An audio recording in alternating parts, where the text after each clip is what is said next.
Pjesa e 5. Lamtomira me të vjetrën. 1. Qyteti Meluzajev ndodhe në zonën jugore të Rusisë, të quajtur Toka e Zezë. Sjera e kërkalecash plus koni në ajër shtollungat e dëndurat të pluhurit të zi, që ngrinin karrocat, karrot, kuajt, këmbësorët që kalonin përmes tij e nuk kishin të numëruar. Lëviznin nga mëngjesi darkë në të dyja drejtimet. Vinin nga lufta dhe shkonin në luftë. Nuk thoshe dot nuk kishte mbaruar apo vazhdonte ende. Ngritjet në përjetësi dhe shkarkimet nga përjetësia ishin çështje dite. Bëheshin përmes zgjedhjesh. Reshter Galjulini dhe infermierja vullnetare Antipova, së bashku me të tjerë, u zgjodhen në drejtim. U përferuan edhe si banorë qytetesh të mëdhenj, si njerëz që kishin parë e kishin mbredhur. Zgjedhjet bëheshin në sheshin kryesor të qytetit, në vende të hapura, një lloj si tuaj futboll. Zëvendësonin drejtuesit e vjetër të qytetit. Po ja që të zgjedhur vetri u rinte mendjet e njerëzit e tyre. Kishte kohë që digjeshin nga malli për shtëpinë për profesionin e braktisur. Puna e përbashkët e afroi Zhivagun me Antipovën. 2. Në mot me ship, pluhuri i zi shnërroi në lutës ngjitëse si qereç. Balta e zezë mbulonte rrugët, shumica të paasfaltuara, madje as të shtruara me kaldram. Qyteti ishte i vogël, mjaftonte të bëje disa hapa nga çdo pikë e tij, edhe gjendeshe në stepën e vrenjtur që nxinte nga rreth e dëndura, të palëvizshme, si të vdekura, të ngopura të rënduara nga lagështia. Matanë stepës fillonin hapësirat e luftës, hapësirat e revolucionit. Yuri Andrejeviç i shkruante së shoqes: nga do që hedh syt në ushtri, sheh shpërbërje dhe anarki. Bëjnë sikur marrin masa për rivendosjen e disiplinës, për ngritjen e moralit të rënë, për zgjerimin e besimit me fitoren mbi armikun. Shkova dhe pash me sytë e mi gjendjen repartin që ndodhet jo larg nesh. Kam dashur të të shkruaj edhe më parë, po ja që tani erdhi radha. Në spital ka ardhur vullnetare si infermiere një ora jon nga Moska, lindur në Ural. Të kujtohet kremtimi i pemës së vitit të ri të Zventickët, atë natë të tmerrshme kur vdiq mamaja, po vajza që shtyun me revolver mbi shokën e prokurorit, atë kujtohet? Me sa diun më pas e gjykuan. Të kujtohet të kam treguar se ishte gjimnaziste atëherë kur si unë si Misha vazhdonim gjimnazin. Se e pam me Mishën në dhomën e keqe të hotelit, ku shkuam bashkë me baban ton, nuk e di për ç'arsye. Por që më kujtohet mirë se ishte acar që rrallë ndodh në kohën e kryengrritjes në Presnë. E pra, ajo vajza është Antipova. Shpëk po bëj të vi me leje në shtëpi, po ja që nuk është e lehtë. Edhe e di Tanja, ajo që më pengon nuk janë punët. Mendimin e shokëve arri zëvendësimin, vështirësi paraqet udhtimi. Trena thuaj se zvinë, edhe kur vinë janë aq të mbushur sa s'ke ku hipen. Po kuptohet, kjo gjendje nuk ka si vazhdon pafundësisht. Disa nga të smurët e shëruar, ndërta dhe Galjulini me Antipovën, kanë vendosur me çdo kusht të nisen për në Moskë javën që vjen. Pranojnë që të mos jenë gjithë bashkë nga mungesa e vendeve, por të udhtojnë një nga një. Një ditë të bukur edhe unë do të gjendem aty mes jush, si dëbora në ditë pare, sidoqoftë do të bëj çmos t'ju njoftoj me telegram. Para se të nisej në Moskë, Yuri Andrejeviç mori letrën e përgjigjes nga Antonina Aleksandrovna. Në letrën, me periudha të ndërprerë nga dënesat, ku në vend të pikave dukeshin gjurmë të lotëve, Antonina Aleksandrovna, pa e kursyer ironin, i lutej të dëgjonte më mirë këshillën e saj, të mos vinte në Moskë, por të mbante frymen drejt në Ural, bashkë me atë infermierën e mrekullueshme, për të vazhduar jetën e lezetëtuar nga peripecitë dhe aventurat. Sa befasuese, aq dhe këndellëse e të magjishme, që nuk ngjason me jetën e saj të varfër me ndodhjera, të tajnës që rrit fëmijën e tyre me aq pekull e përkushtim. Për sa shenkën dhe të ardhmen e tij nuk e pse shqetësohesh, i shkruante. Nuk do të skuqet faqja nga ai, të jap fjalën se do të arris e do ta edukoj, ashtu si e diti, në përputhje me traditën tonë familjare, të njohur mirë prej teje që për së vogli. Tanja, mos ke lojtur, ju përgjigj flak për flak Yuri Andrejeviç. Ç'janë këto dyshime? Pse nuk e di që në përgjithësi mendimi për ty dhe për shtëpinë tonë më ka shpëtuar jo një herë nga vdekja. Më kanë nxjerrë të pacënuar nga peripecitë të tmerrshme, që jam detyruar të kaloj gjatë këtyre 2 viteve jetën luftë, sa të tmerrshëm aq edhe asgjësues. Po t'i lëmë këta, së shpejti do të shjemi, do t'i kthejmë jetës së dikurshme, do të sqarohet gjithçka. Vetëm se më shkrove kështu, më dha një sinjal më të rëndë në një drejtim tjetër. Në isha unë ai që dashka së më shkruaje këto fjalë, ndoshta, vërtet si edhe ime ishte dy kuptimet. E pra, në qoftë kështu, pa dashur jam me faj përpara asaj gruaje të cilën ndoshta, pa e kuptuar as vetë, pa e fus në qafë shokat. I duhet kërkuar të falur, do ta bëj me të kthyer këtu nga udhëtimi në disa fshatrat afërt.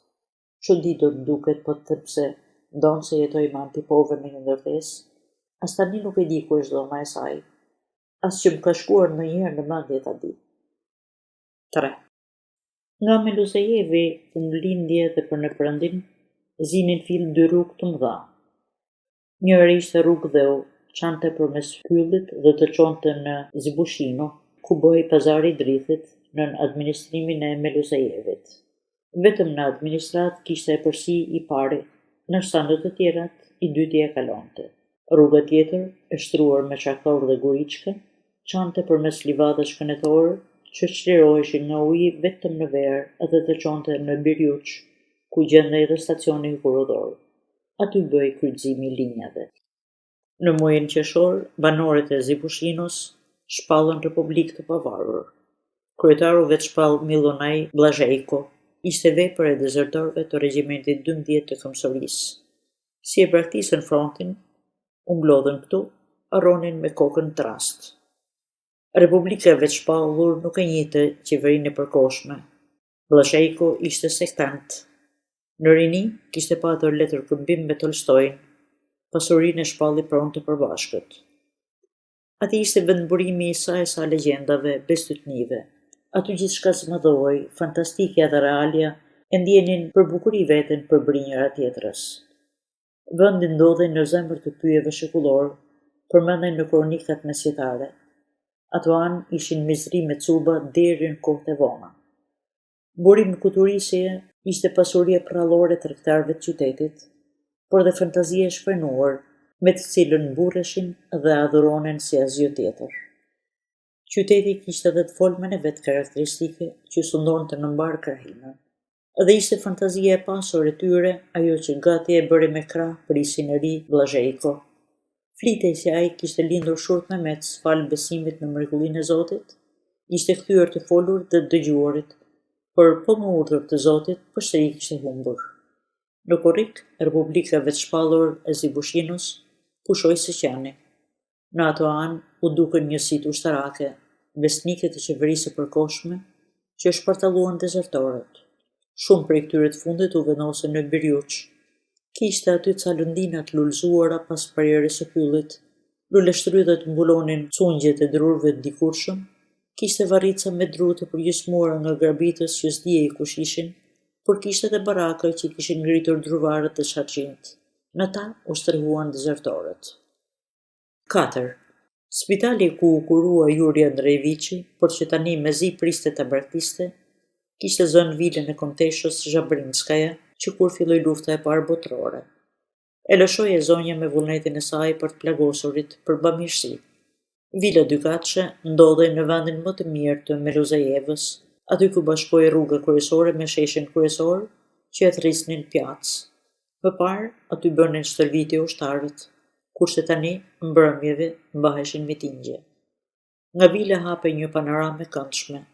Përveç rrugës kryesore dhe sheshit, dukeshin edhe oborret e shtëpive fqinj, ekonomia e tyre e varfër provinciale, që s'dalloi nga ajo e fshatit, kurse në anën perëndimore të ndërtesës ishte kopshti i vjetër i konteshës.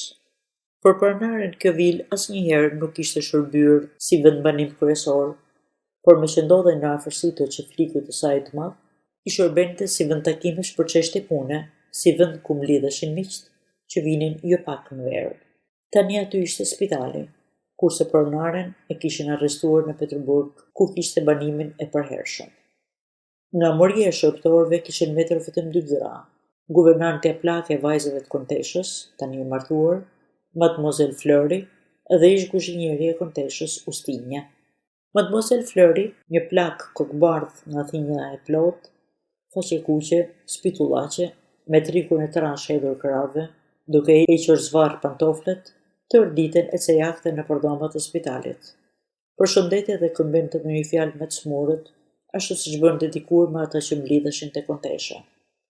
Nuk rrinte dot pa treguar në një histori në gjuhën ruse, të prishur nga aksenti francez, duke i shoqëruar fjalët shatrapatra me gjeste e grimasa. Në fund të çdo tregimi shkrihej gazit pa ndonjë shkak, edhe e qeshura sa kaq i zëvendësoi nga kolla e thatë, qerse, e zgjatur dhe e mundimshme. I që mbushur mendja se ishte në dieni të të fshehtave të doktor Zhivagos me infermierën Antipova. Besnike e zakonit ka hershëm të racës romane për t'i afruar të dashuruarit, Mademoisella bujshëm me shprehte gëzimin dhe kënaqësinë sa herë që i shihte bashkë, i kërcënonte me tundjen e gishtit tregues, pasi i jepte fytyrës pamjen e djellueshës lozanjare dhe shkelte syrin me çapkallëk. Antipova bëhej lule kuq nga turpi dhe mos kuptimi. Doktori zemroi dhe turfullonte, kurse Mademoiselle Fleury, si gjithë të marrat e atij lloji, sa sfluturonte nga kjo sajesë. Në asnjë mënyrë nuk pranonte të bisedonte me të prekurit nga kjo shaka pa krip, dhe aq më tepër të hiqte dorë prej saj. Një tip më veti ishte edhe Ustinja. Trupin nga beli e lartë e kishte shumë të zhvilluar, të deformuar, nga beli e poshtë përkundrazi e kishte si të gjymtuar, nga kjo dukej si kloçk që ngro vezët. Ishte fjalë pak dhe akull e ftohtë me njerëzit. Botën e shihte esull, por s'bënte dot pa e ndërthurur fantazinë me shikimin realist. Tregoje pa përmajtshme kur ishte fjala për bestytnit. Dinte pa hesap në matisje popullore, i besonte çuditbërjes së nuskave, ngado që shkonte shpriste fjalë magjistare, diçmërmëriste, yshte, hidhte fall, nuk lëmte vrim dere pa nomatisur. Ishte nga Zibushino? Gjuhët e lika thoshin se që e bia e magjistarit fshatit. Ustinja mund të rrinte fort mirë një vit pa folur, po kur i kërcente damari i keq i llomëtis, nuk dinte të pushonte, të kujtonte ata që i ngjet flama, sidomos rrëmente fjala në mbrojtje të së vërtetës. Pas rënies së Republikës së Zipushinos, pushteti lokal i Meluzejevës shpalli fushatën e luftës kundër anarkisë. Në shesh bëheshin mitingje. Pjesëmarrja nuk ishte e madhe. Mblidheshin ata që sipas zakonit, kohën e lirë, sidomos në verë, e kalonin me biseda. Mitingjet zuan të shfrytëzonin autoritetet për qëllimet e tyre. Bënin sqarime, flisnin kundër vetëshpalljes së Republikës së Zipushinos, zanatçit, gratë e ushtarëve, ish shërbëtorët e zotrinjve kishin mendime të ndryshme nga ato të agitatorëve. Sidomos merrnin në mbrojtje Vllazheikun. Ndër zërat që çanin poterën shjuaj ai Ustinjës. Në fillim e përmajti veten duke e druajtur, e pamësuar me kësaj punësh, por më pas mori zemër, se dhe pa përkrahje nuk ishte. S'kaloi shumë dhe u bë një nga folësit më të thekura në tribunë. Përmes dritareve të hapura të spitalit, dëgjoheshin britmat e klithmat e oratorëve natëshesh. Kur fjalën e merrte Ustinja, Mademoiselle Fleury shkonte dhom-dhom, u thoshte të smurëve të mbanin vesh, duke shqiptuar mos me keq fjalë të rusisht. Kërthiste, Rasputini, Rasputini, i vinte brirë carit, Zivushi, Shurt Memeci, tratar, tratar. Në fshehtësi Mademoisella krenohej me kuzhinjërin Ustinja, që e kishte gojën brisk. Gratë i lidhte miqësia e vjetër, por dhe grindeshin, shaheshin, e përfliteshin për hiç mos gjë. 5. Më në fund Juri Andrejeviçit ju bën mbar kthim në shtëpi. U pajis me dokumentet e nevojshme dhe u nda me miq dhe dashamirët. Në këtë kohë rruga solli në qytet komisarin e frontit të kësaj zone, thanë se ishte një djalë këmbusqumësht. Përgatiteshin për sulmin e përgjithshëm. Shpresohej të bëjë kthesë në moralin e ushtrisë. U grumbulluan dhe u përqendruan forcat. Filloi nga puna gjyqi fushor. U vu në fuqi dënimi me vdekje për dezertorët, që ishte hequr pak më parë. Përpara se të nisej doktor Zhivago, duhej të depozitonte adresën dhe të firmoste lejen nga shefi i organizimit. Përpara zyrave kishte radhë, më nevojtarët shtyheshin. Nga britmat dhe thjerrjet s'po e merrte vesh i parit dytin. E sotmja nuk ishte ditë pritje. Në zyrat e qeta shkruesit rrinin të vrenjtur, duke i se u kishte ardhur në maj të hundës rumuja dhe gjërulldia. Nga zyra shefit dëgjoheshin zëra të gëzuar, të qeshura, rrinin me xhaketat ushtarake të zbërthyera, dukeshin të shpenguar, të kujtonin të mbledhurit në ndonjë gosti të ardhur në qef. Nga zyra e shefit doli Galiolini. Kur pa zhivagun, i dha trupit përpara, siç bëjnë kur duhen të sulen me vrap. I bëri shenjë të afrohej, të merrte pjesë në atë shoqëri njerëzish të gëzuar. Doktori pranoi, aq më tepër që ishte zyra ku duhej të hynte për të nënshkruar lejen. U gjend përpara një çrregullimi vërtet artistik. Komisari për cilën flitej gojë me gojë në qytet, në vend që të shpejtonte në krye të detyrës, ku vendonte me të mbledhurit në zyrën që nuk kishte të bënte me ushtrinë vepruese, merrej me punët e parapavijes. E gjete në këmbë duke mbajtur fjalim. Ja dhe një tjetër yll i anëve tona, tha shefi i parapavijes, dhe shpejtoi ta njihte doktorin me komisarin. Po ky asgjevur i re, aq shumë e kishte rrëmbyer oratoria, ndërkaq shefi ndryshoi pozë për të nënshkruar shkresën që ja dha doktorit, me një lëvizje që shprehte nderim dhe i tregoi me mirësjellje pufen e ulët në mesin e dhomës. Nga të mbledhurit në atë dhomë, vetëm doktori ult siç duhej ulur, të tjerët rrinin ca pozat përçudnuara, dukeshin njëri më i shpifur se tjetri. Shefi e mbështeti kokën në pllomën e dorës dhe i tha fytyrës pamjen e ëndrrimtarit të nemitur dhe u lëshua gjysmë shtirë në koltukën e vet, me këmbët zgjatur nën tryez. Kurse ndihmësi rrinte në divanin e karshi. Galiolini i kishte hipur karrigës me shpinën kthyer përpara, kishte mbështetur kokën. Komisari Çunak qëndronte në këmbë, në njërën dorë kapur pas parvazit të dritares, herë largoi vrulltas duke të ndosur trupin si ujk, pa ndërprerë për asnjë çast lumin e fjalëve, lëvizjet spërdredhse, krekosëse dhe ecejaket me çapet vegjël nëpër dhomë. Fliste për dezertorët e Birjuçit. Gjithë që kishte dëgjuar për komisarin doli e vërtet. Ishte një djalë trup hollë dhe i pakët, në moshën adoleshente që i afrohej rinis, digjej siqëri nga idealet e larta. Thuaj se vinte nga familje e pasur, ishte birë senatori. Në muajin shkurt ishte sulur ndër të parë në krye të togës që pushtoi ndërtesën e dumës shtetërore, quhej Gence apo Ginc.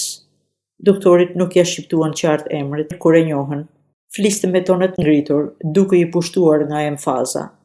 Fjalët ndante si me çekan, gjuhën e kishte të rrjedhshme. Kishte veshur një xhaketë ushtarake me belt puthitur fort pas trupit holl.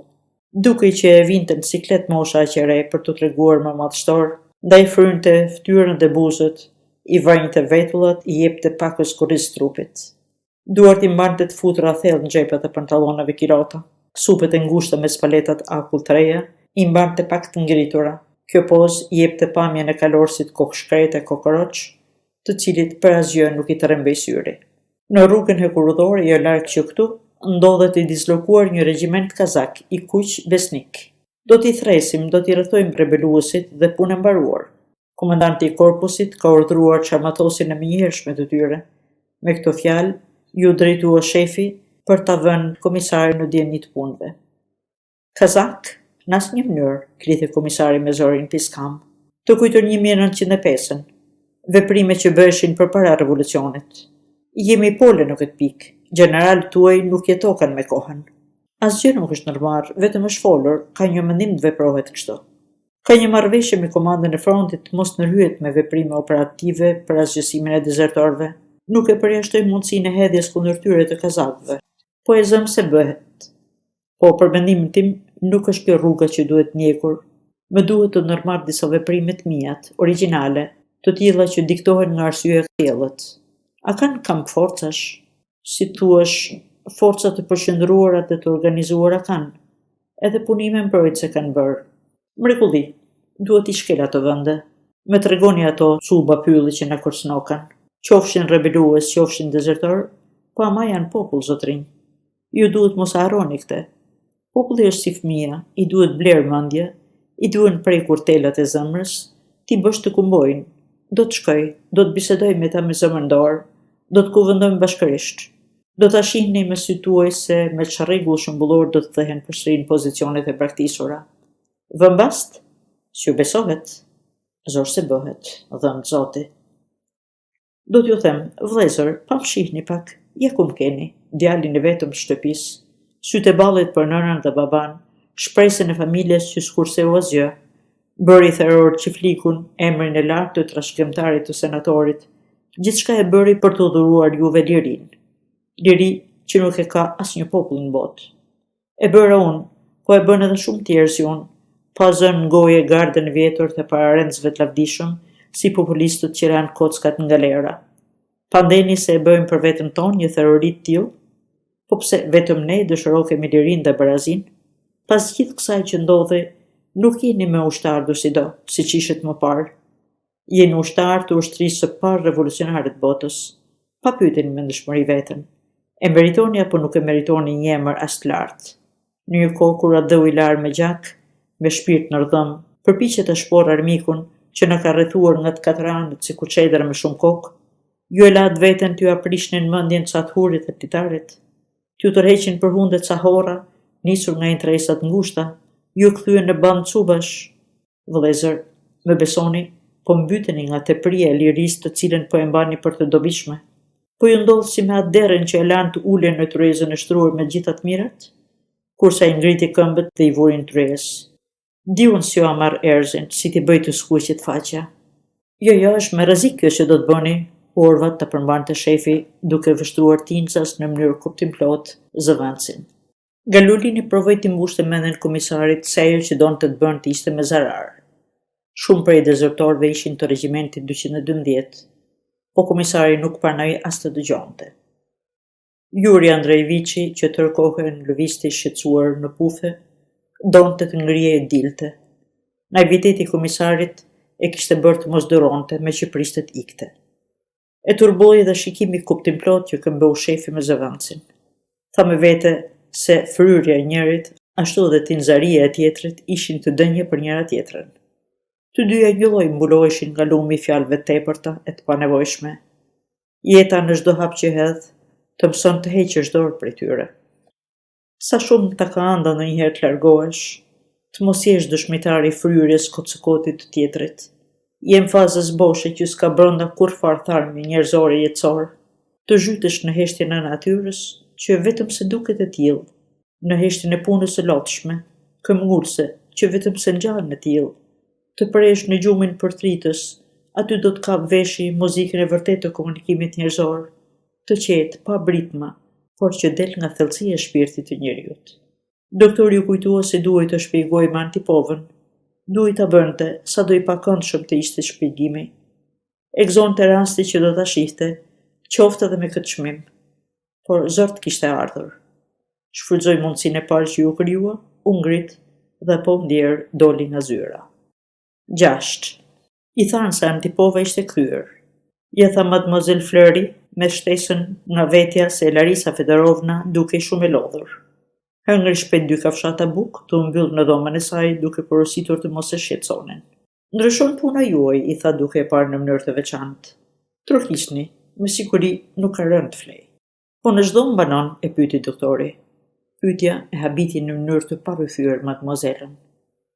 Dhoma ndodhej në fundin e korridorit të katit sipërm, pranë dhomës së mbyllur me drynë, të kthyer në depo me plaçkat e Zhabrinskajas. Doktorit nuk i kishte rënë rasti ta shihte. Errësira e mbuloi dhe unë me shpejtësi të habitshme. Rrugët sikur u ngushtuan, shtëpitë me gardhet u shkrin e u bën një natë muzikë mbrëmje, drurët sikur u ofruan që nga thellësia e kopshteve për te dritaret, sa më pranë dritës së verë të llampave. Nata ishte nxehtë dhe me zagozhi, pas çdo lëvizje të mbulonin djersët. Brezat e dritës që rëshisnin deri në borë si rrokeja vullimesh, që mbartin lagështi, rrithnin në përtrungjet e drurëve. Doktori e ndali hapin në shkallinën e fundit. Mendoi se vetëm dhe trokita do ta ngrinte keqes nervat kujdo që është i lodhur nga rruga, sidomos kur ka dhënë edhe porosit mos e shqetësojnë. Më mirë ta shtynte sqarimin për mëngjesin e nesërm. I hutuar nga këndrim mendje, çapitin në korridor, ju afrua fundit të tij. Në mur ishte një dritare që shihte në borën e shtëpisë fqinj. Doktori zjati kokën. Nata ishte e nginjur me tinguj të pakapsh me plot fshehtësi. Lavamani pikonte me intervale të rregullta mbyturasi. Diku prapa dritares se kush po shprinte. Në oborrin e shtëpisë fqinj merreshin me ujitjen e kopshtit. Ndjej shushurime e ujit për plasa e vegjeve pas kovave. Më pas u dëgjua kërkollitja e qikrikut dhe përsëri shushurima e ujit.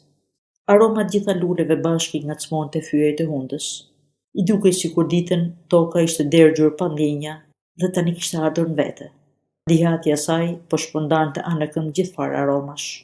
Në kopshtin shekullor të konteshës, të mbuluar me degë të thatë aq dëndur sa duke i pakalueshëm, kishte qelur me tërë mrekullinë e tij magjeps se bliri i madh, kuror dendur, degët e fuqishme plot me lule të arta i zjaste deri te muri bojhieri i godinës së madhe. Aroma atyre luleve ishte veçantë në atë kundërmimin errëmirë që mbushte ajrin. Nga e djathta, prapa gardhit, aty ku kalonte rruga, u dëgjuan britmat e një ushtarit kthyer me leje, me sa duke ishte i dehur, pas pak ja mori këngës. Prapa foleve të sorrave në druret e kopshtit të konteshës, zuri të nxirrte kryet hëna për skuqur, e për masave të përbindshme. Në fillim ngjante me mbullirin me avull të zibushinus me mure tullash të kuqe, më pas erdhi Osverdh, duke ngjasuar me pompën e lyer me bojë të stacionit të kuroror të Birjuçit. Poshtë në ndritare, me aromën që lëshonin lulet e blirit, përzihej era e barit të sapo kositur, që të kujtonte kundërmimin e paharrueshëm të çajit në ulëzim. Të zotët e shtëpisë fqinj kishin sjell pak më parë lopën, që e blenë në një fshat të largët. Kishin rrugtuar me të për kapistre tërë ditën, e lopa ishte lodhur, po duke që e mundonte edhe pikëllimi i largimit nga tufa, nuk pranoi të hante nga dora e zonjës së re, të cilën nuk e njihte. Mirë, do mësohesh. Ta ndrequn qefin ty, po godite me brirë, e qërtoi qef prishur me pëshpërim zonja e re, po lopa vazhdoi të mos i bindej. Herë tunte kryet i natçore, herë zjaste qafen, herë buluronte pikëllueshëm. Mbi aurin e shtëpisë vëzëllonin yjet, që andej drejt lopës, zjateshin fjet padukshme ngushëllimi, si të ishin ahurët e botëve të tjera edhe banorët e tyre ato që ndinin keqardhje për atë gjënie toksore. Përreth gjithçka përftonte për masa fantastike të mistershme. Ekzistenca njerëzore merrte pamje magjike. Adhurimi i jetës i mishruar në këtë mbrëmje aq të qetë dhe tërheqëse, me dallgë vigane përhapeja në kënd. Pa i ditur se ku, nëpër tokë qytete, përmes muresh e gjedhësh, duke depërtuar drur e trupat gjallë, duke përfshirë në drithmën e vet gjithçka që i dilte përpara. Për ta shurdhuar sadopak veprimin e kësaj dallgë të fuqishme, doktori doli, mori rrugën për në sheshin pjaca, që do dëgjonte pastaj se ç'thuhej në miting. 7. Hëna varej lart në qiell, gjithçka ndriçoi nga drita e saj e butë, si ku natyra të ngjyrosej me borën që derdhte. Në pragjet e ndërtesave të gurtë të zyrave, të kthyera me fasada nga sheshi, hijet që lëshohen nga ndriçimi i hënës, dukeshin si qelima të zinj. Mitingu bëhej në anën tjetër të sheshit. Po të mbaje vesh, edhe aty ku ul Zhivago mund të dëgjohej ç'thuhej. Por veçantë asaj që po i shihnin syt e tërhoqi doktorin, u afrua edhe pak dhe u aqepi shikimin të mbledhurve. Në atë shesh përfundonin shumë rrugë rrugina. Në thellësi të tyre dukeshin shtëpi të vjetra të shtrëmbruara nga koha. Rrugët ishin aq shumë të përbaltura sa që nuk dukeshin si rrugë qytete, por ngjanin me rrugë fshati të rrahura nga qerret. Gardhët e thurura me përteka shelgu anash të kujtonin koshat përmbysur. Ato shtëpi shkatarraqe me dritaret e vockla pa dritë dukeshin si të verbra. Drejt tyre zjasnin kokat, xhufkat bëjkafe të misrave, të mbjerë në kopshte përpara shtëpive. Ato tufa lulesash ndrinin si të lyera me vaj. Më afër gjedhëve shihnin të vetmuara mollagat gjatoshe, shëndetliga, që të kujtonin fshatarkat me këmishat gjata, dalë përpara shtëpive për t'i bërë ballë sadopak vapës së padurueshme brenda. Nata e ndriçuar nga hëna e plotë ishte vërtet mrekulli. Ngjante me një dhuratë pamirësie, dukej si lëmosh perëndie. Në këtë qetësi plot dritë, si në një vegim prallor, u dëgjuan shkoqur fjalët e shqiptuara nga një zë i njohur, si i dëgjuar aty pare. Zëri ishte i bukur, këngëzues, ritmik, shprehte ashk zemre, përshkoi nga forca e ndjenjës. E njohu. Ishte zëri i komisarit Ginc. Mbante fjalim përpara të mbledhurve. Me sa dukej pushtetarët vendase kishin lutur të shprehte publikisht pikpamjet e tij, për çdo të ndodhte dhe të ndikonte për të mirë me autoritetin e tij. E kishte nisur me pasion e përkushtim. Në çastet që mbajti vesh doktori, ishte duke i qortuar me Luzajevasit për dezertim nga fronti, që binin kollaj në grackën e bolshevikëve, se ishin fajtor të pafajshëm për ndodhin e Zibozhinës. U betoi se u thoshte të vërtetën e kulluar, se ishte gati të përgjigjej me kokë për fjalët që thoshte. Theksoi nevojën e luftës kundër armikut të egër. provën e madhe të adetarisë. Atë qast u dëgjuan zëra që ndërprejnë fjalën dhe ja përsëdytën mendimin. Dikush i bëri thirrjet mos ndërpritej oratori, pastaj u kaluan britma. U dëgjuan nga sheshi zëra që e kundërshtuan. Njëri nga shoqëruesit e Gincit mori në dorë drejtimin e mitingut. Thirri me sa i hante Gurmazi se vrejtjet e bërë nga vendi Palaje nuk do të pranoheshin. Kërkoi të mbahej rregull. Disa nga turma kërkuan të jepi fjala një qytetare të respektuar të qytetit. Të tjerë kundërshtuan, thanë të mos i pengonin e ta dëgjonin deri në fund folësin. Te voza e përmbysur që shërbente si tribun u ofrua një grua. Nuk kishte në mendje të hipte në vozë, vetëm qëndroi pranë saj. Gruan e njihnin, të pranishmit u bën sy e vesh. Ishte Ustinja. Ju dëgjuam shtat për Zibuzhinën, shoku komisar, por edhe thirrjen për t'i hapur mirë sytë për t'i bërë katër, se s'duhet të ham sapunin për djathtë dëgjuam. Ama e kuptuam edhe këtë, që ju vetë i keni gati plumbat kundër bolshevikëve, tjetër gjë nuk na thatë. Që luftës t'i jepet fund, që mes nesh të jemi vëllezër, që të rojmë si na mëson Perëndia, që të mos dëgjojmë ato që dërdollitin menshevikët, por dhe fjalët e bolshevikëve që fabrikat dhe uzinat t'u japin të varfërve, t'i dëgjojmë me kujdes. I morëm vesh, por kryesorën të na vi keq për njëri tjetrin, ju nuk dëgjuam ta thoshit. Si ta kuptojmë harresën? Për shurdh me Meci në kanë folur shumë, na kanë thënë se nuk i kemi syt në ball. U mërzitëm së dëgjuari. Lërën e tjetrin hallin e vet. Ç'pun ju prishka juve? U en gjithat kohë, pa gojë e pa vesh dhe befas i erdhen. E pse ju ardh ka keq nga kjo gjë që i ndodhi? Gjërat jetës janë. Po për Gomaricën keni dëgjuar? Duhet keni dëgjuar. Vallam, tha. Me dorë në zemër lutem, atje mos shko, do të pendohesh. Nuk e dëgjoj Vallam i kafshën, shkoj. E çfarë dëgjonte Gomaricë hesapi? Shkoj, ja dhe ju. Shurdh me Mec hesapi, thoni. Po, sa fort u pendua më pas ai që se dëgjoj pa, që e përbuzi gjën e gjallë. E dini mirë si mbaroi ajo mesele. Si mbaroi, e pyetën ata që e dëgjonin heshtet plot. Mjaft dhe në përdhëmi Ustinja, po ti mësosh gjitha, plakesh para kohe. Jo, na e thuaj, s'lihet fjala për gjysëm, na e trego fundin. Si u ndan zërat, edhe jo. Si mbaroi jo me ti goja. Mund gjitet e mu bë të rodhe, po ja si mbaroi. Nga njeri u bë shtyll kripe. Ik moj se talësh. Ja plasën të qeshurit, qesh e bot me nga jasëshin. I vetë shpallur i drejtuesi mitingut, bëri thirrje të mbajë rregull, doktori shkoi të flinte. 8. Të nesër në mbrëmje doktori takoi Antipovën, po e kuroste një vandak me rrobe të lara në dhomën e caktuar për këtij punësh.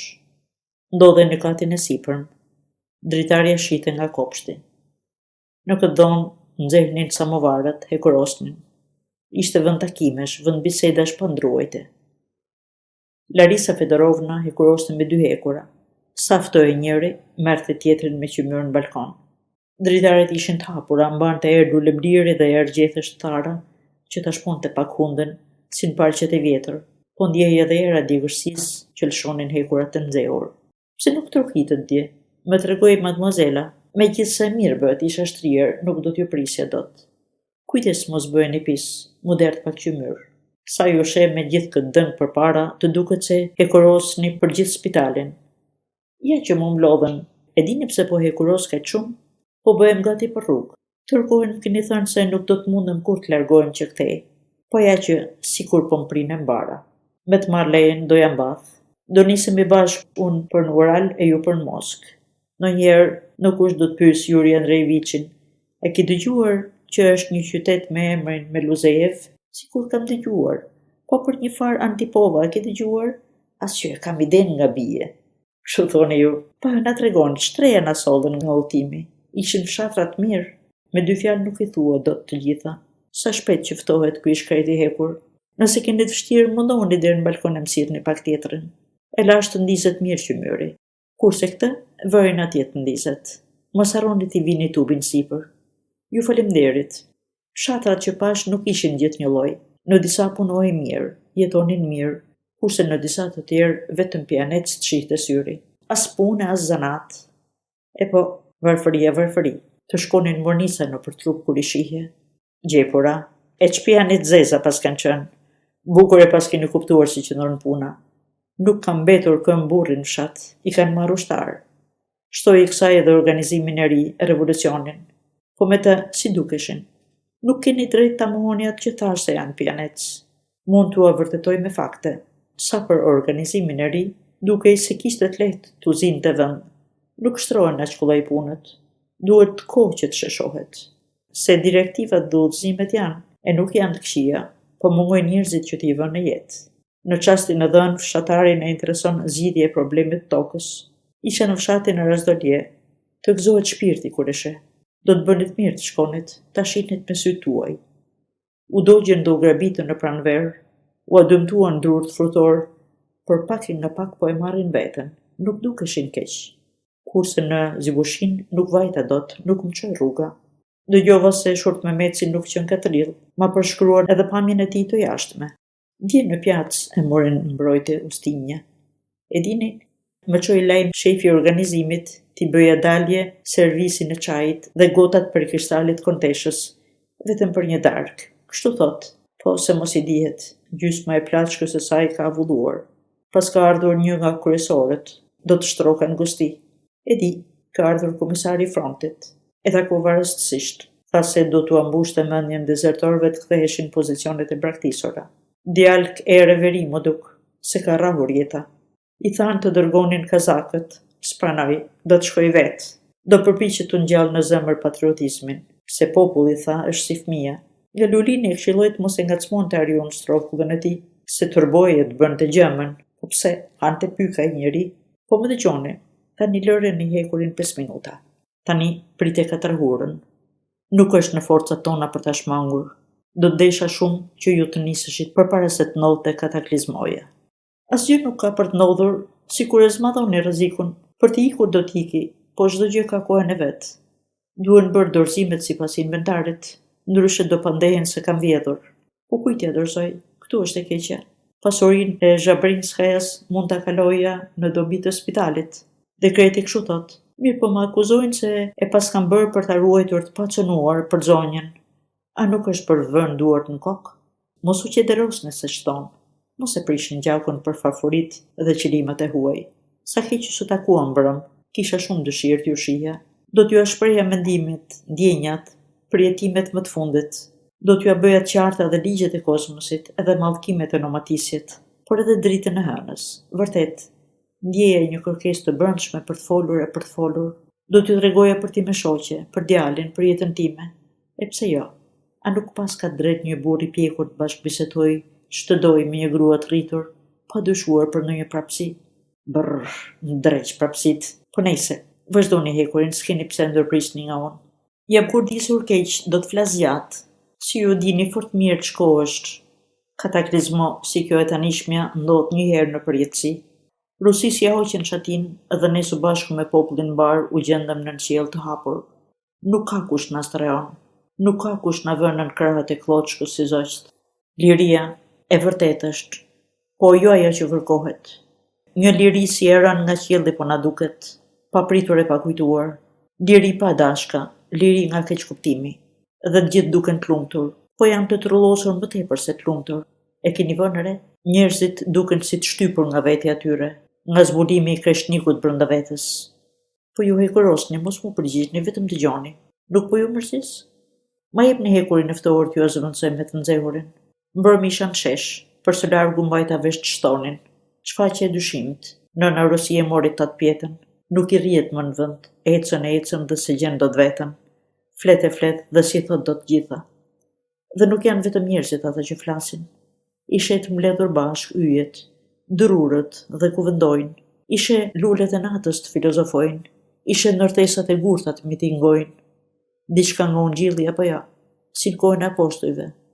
Ju si thoni, e ju kujtohet Shën Pavli, flisni me gjuhë dhe profetizoni. Faluni për bekimin e asaj që thoni. Qytetet dhe drurët bëjnë mitingje, këtë unë e kuptoj, po edhe me mua ndodhin vegimet tilla. Gjysmën e bëri lufta, gjysmën tjetër e çoi në fund të revolucioni. Lufta ishte pushimi i sajuar që bëri jeta. Ekzistenca u duke mënjenuar për pak kohë. Çfarë absurditeti. Revolucioni shpërtheu kundër dëshirës. Doli si çdo lëpshërtima e mbytur gjatë, me përdhon. U shpupurit dhe u gjallërua gjithsesi, mori jetë, u ringjall, te secili ndodhen shndrrime, përmbysje. Me gojën plot mund thuhet se brenda secilit shpalosen dy revolucione. Njëri vetës vet, tjetri i përgjithshmi. Për mendimin tim, socializmi është det në cilën duhet të derdhin përrejnë të tyre këto revolucionet veçanta. Është det jetë, det i vetë ekzistencës. Det jeta, thash, jetës që mund të shohësh në tablo, jetës së genializuar, jetës së pasuruar nga krijimtaria. Njerëzit vendosen të vënë në provë jo në libra, po në veten e tyre, jo në mënyrë abstrakte, po konkretisht në praktik. Drithmat e zërit e tratuan doktorin, dhanë të kuptoi se ishte i trunditur. Sila Mënjan Hekurosjen, Larisa Fedorovna e pa e përqendruar dhe habitur. Zhivagu turbullua dhe harroi se për çfarë po i fliste. Pas një pushimi të shkurtër, foli përsëri. Në ca ditë si këto, aq të shënuara, ta ka qefi të bësh jetë të ndershme dhe me produktivitet.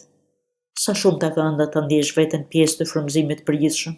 Dhe ja, vrullin e ngazllimit të habitshëm e të tmerrshëm më del përpara syve, shikimi juaj misterioz, as pak i gëzuar, që rriri dhe përhumbet s'di se ku. Sa shumë do t'jepja të mos e kishit. Ta shija të shkruar në fytyrën tuaj se jeni kënaqur nga fati, se nuk ju duhet asgjë prej askujt, që ndonjë afërmi juaj, ndonjë mik zemër apo bashkëshorti, më mirat mirave do të ishte një ushtarak, të më kapte për dore, të më fliste, të më siguronte për fatin tuaj, që të mos ju rëndoja, e as t'ju detroja me vëmendjen time, kurse unë do ta largoja me vërtik dorën dhe, sikur e humba mendjen, më falni, ju lutem. Dritma e zërit përsëri e trahtoi doktorin. Tundi krahun dhe me pamjen e atij që vetë gjykohet, ju afrua dritares. Qëndroi me shpinë nga dhoma, u përkul përpara dhe mbështeti bryllat në përvazin e dritares. Pastaj mbështeti mbi pëllëmbët, kokën dhe vështroi menduar errësirën e kopshtit, me një shikim të papërqendruar që kërkonte prehje. Si u largua nga Tereza ku e kuroste, Larisa Fedorovna qëndroi disa hapa larg doktorit, prapa shpinës tij në mesin e dhomës. Sa shumë ja kisha frikën, tha me zë të ulët, si t'ja thoshte këto fjalë vetes. Ç'gabim fatal. Lërini këto, Yuri Andrejeviç. Zbëni mirë që flisni kështu. Pa shifni ç'bëra për fajin tuaj, tha me zë të lartë dhe u hodh drejt tryezës ku nën hekurin e nxehtë, të harruar mbi plaçkën që hekuroste, dilnin fjolla tymi të hidhur. Po digjej trikuja që hekuroste. Yuri Andrejeviç, vjeja duke tërhequr me zemrim hekurin nga trikuja. Yuri Andrejeviç, qetësoni ju lutem, dilni pak. Shkoni te mademoisella, pini pak ujë, ktheuni përsëri këtu, ashtu si ju mësova t'ju shoh dhe do të desha t'ju shihja gjithmonë. Më dëgjoni Yuri Andrejeviç, e di, si ju mungojnë forcat, kështu bëni, ju lutem shumë. Shpjegime si ky ndërmjet tyre nuk u përsëriten. Pas një jave, Larisa Fedorovna iku. 9. Disa ditë pas largimit të Larisa Fedorovnës, u nis për rrugët e Zhivago. Rapëdhima e fortunës përzihej me zhurmën e shiut që përplase si litar në biçati, edhe i shtyr nga vrulli turbuar i erës, ecte me furinë për rrugë, sikur ishte qepur pas dikujt padukshëm dhe ndiqte këmbë këmbës. Gjëmimet e pandërprerëra, shurdhuese të bubullimave ishin aq të dëndura, saqë formonin një ushtim të zgjatur që dukej se nuk kishte të sosur. Shkreptimet e paprerëra dhe verbuese të vetimave bënin të dukej krejt rruga që çante errësirën e madhe, me drurë që përkundeshin dhe përkuleshin deri në tokë, në të dy anët e saj. Në mesnat, Mademoiselle Florin e zgjoi një trokitur ogurzes në portën e vilës spital. Befas u çua, u ul në krevat dhe mbajti vesh. E trokitura nuk po përsëritej. Se mos bëhet njëri i gjallë të ngrihet të hap derën, tha me vete. Mos u dashka të përgjigje mund për gjithë në këtë shtëpi. Një plakaruqe fatkeqe jam, një që natyra e gatoi të ndershme dhe burmosi mendinjën e detyrës. Se mirë, Zherbinskët ishin pasanik, deri aristokrate, po spitali është për gjithë, i shërben popullit. E pse e braktisën dhe katandisën në këtë farë feje? Sanitarët që bën, infermierët ku zhduken, po doktorët, po drejtori. E pra, dhomat janë plot me të plagosur që kanë nevojë për kurim. Sipër në pavionin e kirurgjisë, atje ku më parë ishte salloni i pritjes, 2 janë pa këmbë. Po depoja poshtë, plot e kemë të smurë nga dizanteria. Ja dhe kjo, ustinja që ju humb dvula, djalli vetë është, se për ku e theu qafën, e gjeti kohën për gosti. Ama, trokitja s'ka të bëj me të.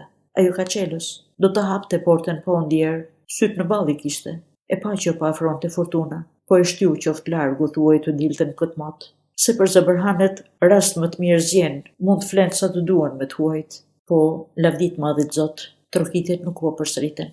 Me se duket e panë që s'po hapnin portën dhe ambathën. A thua t'je djalli ai që nxjerr njerëzit nga shtëpit në këtë mod skëterre? Mos është vërtet ustiknje? E pa mundër ajo ka qelës. O zot, çfarë të merri, po trokasin përsëri. Pa turpsi e pa dëgjuar është. Ndryshe s'ki si i quan, tha përsëri me vete Mademoiselle Fleury. E lëm zhivagun, prej ti s'keq të kërkosh, është për rrugë, nesër niset. Se ka mendjen të porta, i fluturon për në moskë. Po ky Galjulini, si s'u bëj gjallë, i thot vetës dhe burr tjetri. Si i flihet, si i rrihet tulatur me syt hapur tek dëgjon këtë zhurmë tek porta, mos i shkon ndërmend ndërdimenit se do të ngrihem unë një cop plak për të hapur portën.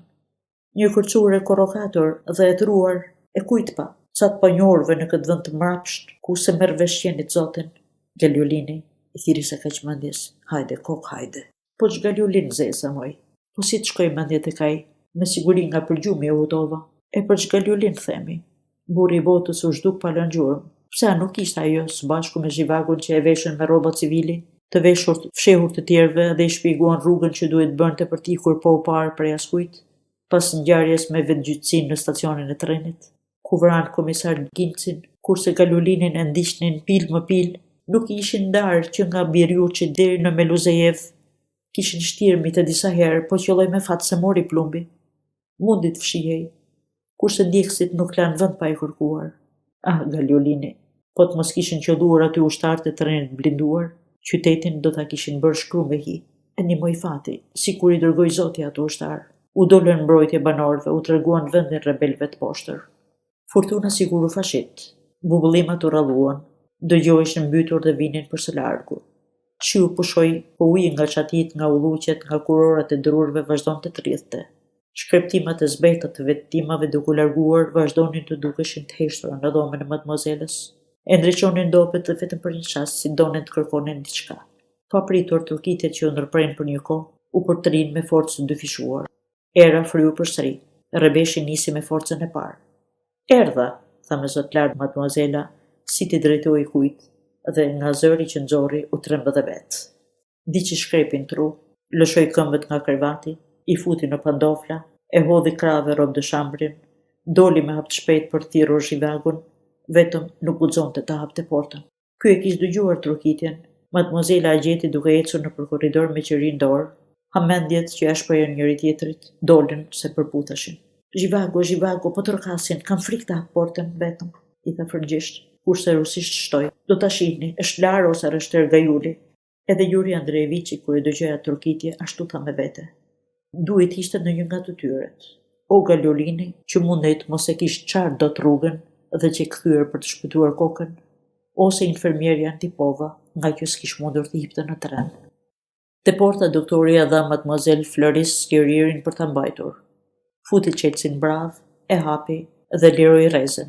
Një shkulm ere shtiu me forcë portën. Kjo i shpëtoi nga duart dhe shoi liririn me sparkla shiu. Kush është? Kush trokiti? Ka njëri aty? Thirrën errësirë mademoisela, pastaj thirri doktori, por nuk morën përgjigje. U dëgjua po ajo trokitje. Vesh tani në një vend tjetër, në portën rezerv pak më tutje, por mund të kishte qenë edhe ndritaren që shite nga kopshti, aty rikshyu duk. Era, tha doktori, për të siguruar, shkoni te porta rezerv dhe mbani vesh, do të trokasin prap apo nuk do të trokasin. Po ju presh këtu që të shoh kush troket.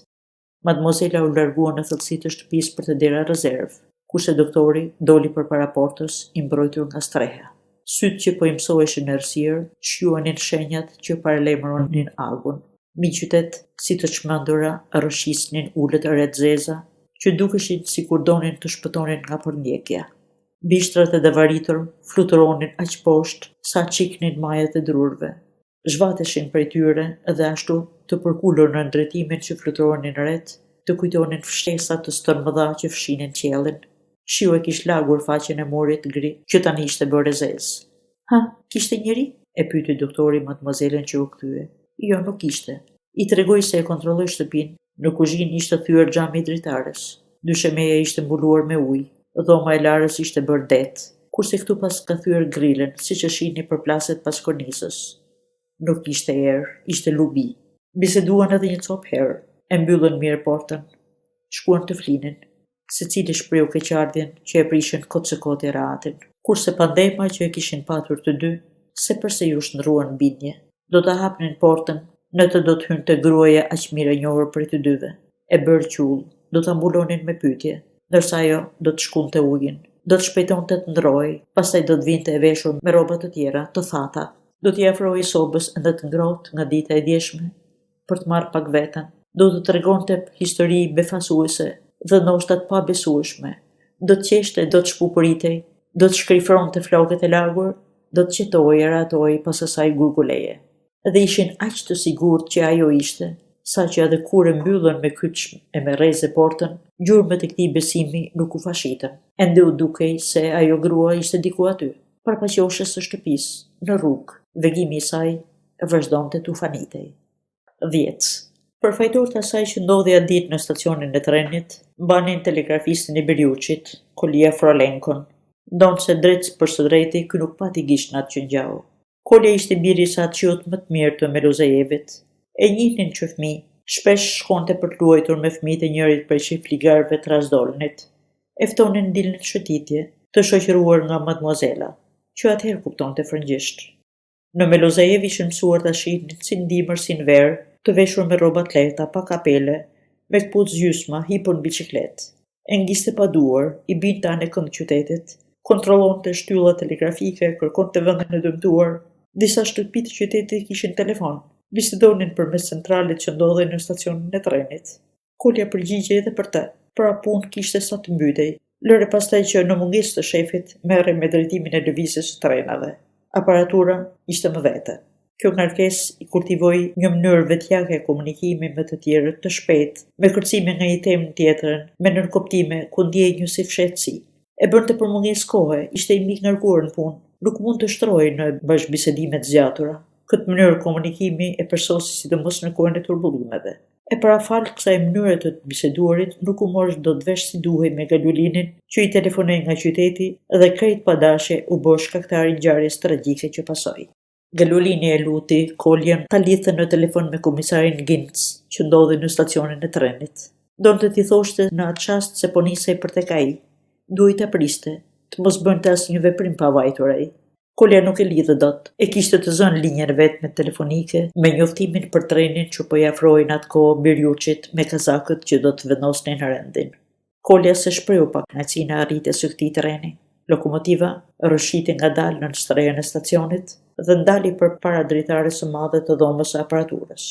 Kolja tërhoqi perdin në rënd, prej cohet të trash bëjirit të errët me stemën e hekurudhës në njërin cep. Mbushi goten me ujë nga kana që ndodhej në përvazjen e gur dritares. Pyu disa glënka dhe vështroi në dritare. Makinisti e vuri re, e përshëndeti me tundi koke nga kabina e lokomotivës. Batakçi, qetbanik, mor druri, tha me vete Kolja. E përqeshi duke nxjerr gjuhën, e kërcnoi me tundjet grushtit. Makinisti jo vetëm e kuptoi domethënien e atyre gjesteve, por nga ana tij me rrudhosje supesh, me zgjatje koke në drejtim të vagonave, me tërë pamjen e tij dha të kuptonte ç'të bëj. Provoje të kundërshtosh, janë më të fortë. I poshtërje, qelbanikje, ja ktheu Kolja me gjestet që i bëri. Filluan të zbrisnin kuajt nga vagonat. Kuajt nuk donin, ngulnin këmbët. Kazakët i tërhoqin me forcë. Përplasjes së patkonjve prej drasave ju shtu dhe ajo çimentës së platformës. Kuajt ngriheshin kas, hingllinin. I larguan dhe i quan në lëndinën aty pranë. U rreshtuan në kolonë për 2 pranë drurit të rrëzuar, që kishte filluar të kalbe dhe të kujtonte pyllin e lakusht të mështeknave me kërpudha të mbuluar nga rreth e dendura. Kazakët u hipen kuajve me komandë, kaloruan në drejtim të dezertorëve në vendin me pyllin e prerë. Të pabindurit e regjimentit 212 u gjendën të rrethuar. Kalorësit në mes të drurve duken më shtatlartë, më azgan, më hierënd se në vend hapur. Pamja e kazakëve ndikoi me ushtarët dezertor, ndonë se në vend strehimit e bërë dhe kishin armatim të bollshëm. Kazakët u lshuan mita me shpatat shveshur. Si rrethuan u sul përpara Ginci. Kërceu në varricën e druve që u gjenda aty pranë dhe u drejtua të rrethuarve me fjalim. U foli për detyrimet e ushtarakut, për atë dhënë si gjëja më e shtrenjtë dhe për detyrën e mbrojtjes së tij. Ashtu si pritej, ato që u tha nuk gjetën jehon. Njerëzit kishin hequr xhitë u ullirit në kohë lufte të zgjatur, Lufta I kishte ardhur në maj të hundës, ishin të lodhur. Ato që po thoshte Ginci u angritën dhe më tepër nervat e qaprashitura gjatë tyre 4 muajve lebetie, të ndodhur ndërmjet dy zjarresh, të majtëve dhe të djadhëve, shto edhe dyshimin që gjallë emri nuk ju dukurus, lëre pastaj mënyra shpërthyese të folurit. Vetë Ginci e kuptoi që e zjati dhe e bëri turkuz. I vinte plasja. Nuk po I binte dotnte, por ngushëllua se e bënte për të qenë sa më I kuptueshëm. Të rrethuarit ja që s'ja dinin për faleminderit, por po e mërzisnin dhe dëshpëronin me mospërfilljen e tyre. E humbi gjak ftoftsinë dhe vetë kontrollin, vetë t'ju kaloi në një ton kërcënues. S'po I kursente kanosjet që deri më tani kishte mbajtur rezervë. U kujtoi se tani më vepronin gjyqjet ushtarake, se ishte miratuar dënimi me vdekje për dezertim nga ushtria. U tha copë se duheshin dorëzuar armët, se s'kishin çprisnin më gjatë, se duhet kallëzonin në organet e drejtësisë emrat e koksve që I kishin nxitur. Në kundërshtofshi ta bëni, u tha me zërin piskame të hakruar, del se s'jem këni tjetër veshte ca tratar të ndyrë, ca maskarinj ordiner, cuba kokë ngjeshur që e keni hak plumbin. Por dy juesit që në shmësuar të flitej me këtë gjuhë. O shtiu lërima disa qindra zërëve bashk. E the që kishe, mjaft, shiko punën, e këshilluan disa që qëndronin më afër. Ja than pa kur far liksie, por nga mesi të urmës shpërtyen britmat qera njerëzisht të nervozuar dhe të ndërkryer, dukej se urrejtja mbledhur gjatë po shpërthente. Ndodhi ajo që nuk duhet ndodhte, u elektrizua atmosfera. Nga tone pajtësore u kalu në sharje dhe kërcënim. E shih një shok si po na shtrëngon? Kërkon të na I vërë këmbët në një këpuc. E kujt pa, neve, si në kohët e mëparshme. Nuk pas kanë hequr dorë nga huqet e oficerëve të vjetër. Ne e tradhtarë, po ti kush na qenë këtë timor zotri? E ç'të zjasim? Nga emri që mban duket se është radhës Gjermani. Ato e kanë dërguar. Pa ne I trego pakës dokumentet, mër Arjan Gjak Blu. Po ju more, që pranuat vinit për na pajtuar me një si ky. Hapini syt kush është. As kazakëve s'u pëlqeu fjalimi, sidomos u erdhi mirë kur dëgjuan që ju kërcënoi. I poshtër qenë ka, pizeven njeri, der bir deri qenë ka. I dim ne këta, të gjithë një turi kanë, I përshpëritën shoku shokut. Në fillim ndonjë, pastaj të gjithë sa ishin I futën në miell shpatat. U zbritën kuajve, u ofruan të dezertorët e regjimentit 212 dhe u përzien me ta, u vllazëruan. Duhet të zhduken I parë në sy, I përshpëritin vesh Gincit oficeri kazak I shqetësuar për fatin e tij. Në udhkryq që ju pret makina, po çoj një liti thot shoferit ta afroi, ikni. Ginci bëri si I tha oficeri kazak, por të përvidhej ju duket të upshme. Pa pikën e kujdesit, thuaj se sy të gjithve, si të donte t'u bënte karshillek, u drejtua për nga stacioni I trenit. Ishte I trunditur sikur ndonjëherë, vetëm për sedër eci me hap të shtruar të qetë. Deri te stacioni nuk ishte larg, hylli ndodhej fare pranë. Kur ju afrua kurijes, ktheu kokën prapa, pa disa ushtar që po e ndiqnin me pushk në dorë. Po këta ç'duan? Pyeti veten Ginci dhe shpejtoi hapin. Të njëjtën veprim bën edhe ndjekësit. Largësia që ndante nuk ndryshoi. Përpara u duk grumbulli I vagonave të prishur, u fshe pas tyre, ja theri vrapit. Treni që kishte sjell kazakët ishte larguar, rruga ishte hapur. Ginci e kaloi me vrap. Në rrullës I përkërceu në platformën e betonuar. Nga vagonat e prishur u dukën ndjekësit. Kolja I pa, I bërtiti, I bëri shenjë, I dha të kuptonte se duhet fshihej në ndërtesën e stacionit trenit. Aty do të gjende jashtë çdo rreziku dhe se do të kujdesej vetë për të. Dhe përsëri krenaria e emrit, ndjenja e nderit të fisnikut, e rrënjosur në shpirt gjatë brezave, por që në këtë çast nuk duhej dëgjuar, I jepur Gincit rrugën e shpëtimit. Me shtrëngim dhëmësh, u përpoq ta përmbante zemrën që mendi kërcente nga krahorori. U duhet thënë vëllezër thirrni mendjes e ç'spion që kam mendoj. U duhet thënë 2 fjalë me to t'u apushtoj zemra ti qetësoj gjakun ti bëj të dalën. Muajt e fundit, ndihimi I heroizmit, I vrullave shpirtërore, I lidhej në mënyrë të pavedishme me tribunat dhe mitingjet, me oratorin që angre pesh zemrat dëgjuesve. Praderës së stacionit të trenit në kambanën e sinjaleve, ishte një vozë zjarr fiksësh me ujë, e mbuluar me kapak. Ginci kërceu mbi të në vrapë sipër, u kthye me fytyrë nga ndjekësit, ju drejtua me fjalë që sipas tij do t'u apërvlonin zemrat, por që I dolin të palidhurat pa natyrshme. Guximi I çmendër I asaj që bëri, në një kohë që prej ndjekësve ndanin vetëm pak hapa, dhe dera në stacionit ishte fare pranë, ishte e hapur. Mund të fshihej e gjende jashtë çdo rreziku. I shokoi djegësit, i gushtoi në vend. Ushtarët i ulën armët. Duke dashur të qëndronte sa më fort në vozë, Ginci shkeli anën e kapakut. Ky u përmbys, njëra këmbë u shtyt në ujë, tjetra i ngjeci në anën e vozës. U gjet kaluar në buzën e saj. Ushtarët e pritin këtë pozë me tjeshura, shoku i tyre që ishte më përpara të tjerëve, shtiu mbi të. Plumbi i shpoi tejet e i qafën. Fatkeqëra i vdekur. Të tjerët ju sulen me bajoneta hapur dhe bën shosh trupin e pajet. 11. Mademoiselle e telefonoi Koljes, i tha t'i gjente një vend sa më të mirë doktorit, ndryshe e ç'nuk do t'i punonte. Tek fliste me mademoisellen Kolja, siç e kishte bërë zakon, bisedonte në të njëjtën kohë dhe me dikë tjetër. Përmendja e shifrave tregonte sa lajmi ishte i koduar. Pskov, Komosjev, më dëgjon? Për shrebel po flet. E ç'polën kën dorën time, mademoiselle, po si t'ja bëj, se kam unë dorë. Lëreni këto tani, mos më pengoni, mbylleni telefonin. Pskov, Komosjev, më dëgjoni? Sa? 360015. Ta marr dreqi ta marr. U kput shëriti, ha? Si? Si u dëgjoj? Përshtri ju, mademoiselle, po ju thash një herë rusisht ju fola se bëj dot, se kam unë dorë, i thoni shefit. Ta marr dreqi ta marr. Po blini ra tani, po më pengoni, 36, kurse mademoisella vazhdonte të sajen. Mos fol ashtu mua, s'jam unë nga ato. Di unë si ta marr hakun ty. O e nis nesër doktorin, o të merr dreqi. Se di unë kush je, vrasës je dhe delengji, ju tradhtari je. 12. Dita që do të nise Yuri Andrejevic që qelloi zaguzhie mod bunac. Do të qasej fortuna tamam si para 3 ditësh.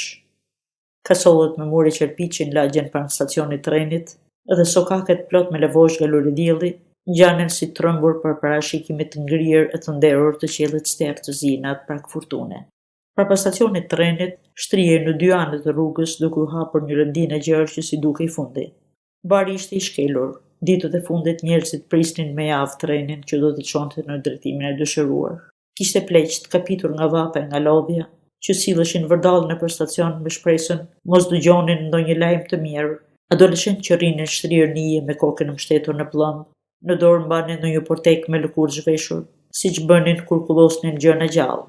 Te këmbët e tyre të vaposur të hallakatur me këmishë përjashta, lëvrinin motrat dhe vëllezërit më të vegjël, me këmbë me të mbledhura me foshnjat e gjirit në pëqi, rrinin nënat me shikime të murtyra. Veç t'i shihje si ambathën, me dëgjuar krisma pushkësh supan ku vajtën. I tregonte me përçmim shefi i stacionit doktorit. Me ziçanin mes njerëzve që ishin shtrirë, ku kishin mundur, përjashte përpara dyrëve dhe brenda në çimento, të egërsuar sa s'kishte ku të shkonte. Duit kishin 4 muaj që rronin në vend stërhimet në tokë. Ja, këtu e gjetën të shtrirë. U habita me vete. Ç'nuk më pan syt në këta 4 vjet luftë, të merre që si thua dot. Duhet isha mësuar, por jo, kur e pash sa s'mëra pika. Dhe dini pse? Se iku kot fara ideal. Si qenin vresht iku. E s't'ke që u bëri, po nuk janë njerëz ata. Egërsira pylli janë. Më thanë se pas ka qenë i vetëm dhe i përkdhelur i familjes. Tani djata surtronin zyrë. Trenët parë as që i duhet afruar do të shtyhen. Vë duart në kokë nga lebetia. Rrezik të çkelin me këmbë. A do të hipnin trenin tjetër? Do ta nisim ne që këtu. Po bëhet gati. Ama fjalë, nuk do t'i thoni kujt, ndryshe do të mushet pa qenë gati. Natën do të mbrinin në Suhiniç. Aty do të mbroni tren. 13. Kur panë se treni i mbajtur sekret ju afrua stacionit, të gjithë sa ishin në atë lëndin u derdhën të hipnin. Nuk pritën as të ndalonte si duhej. Shtynin dhe bërtisnin, shanin dhe zhvatnin njëri tjetrin, ngulçonin nga sforcimi i jashtëzakonshëm. Hynin nga të mundnin, nga dera hapur, nga dritaret, nga vendi ku kapeshin vagonet. Sa të hapjet mbyllje syt, treni u mbush. Madje kishte që vareshin të mbajtur për dorezësh. Doktor Zhivagoj as vetë se vuri re si u gjendi shtyrë dhe i rrasur në fillim në derë, pastaj në korridor. Aty qëndroi gjatë gjithë rrugës, ulmi plaçka, priti me durim rritjen në Suhiniç. Arete mbarsura me ujin gati derdhin tokë me rrebesh u shpërndan. Vendi u mbulua me rrezet përmbluese të diellit, syrit ju hap fusha e paanë. Dëgjoi rrapëllima e trenit dhe kërkëllime pa mbarime kërkalecave. Ata që bën vend me dritare u azon dritën të tjerëve. Korridorit uërsuan nga hijet e tyre. Matan dritareve varponte hija e trenit, ka përcente çdo pengesë që i dilte përpara. Zhurma dhe poterja të çmendnin, Këndonin, shaheshin, bërtisnin, luanin me letra dhe grindeshin. Kur treni ndalte në stacione, zhurmë së brendshme i shtoheshin klithmat dhe kërcënimet e atyre që kërkonin të hipnin, por që nuk kishin ku të futeshin.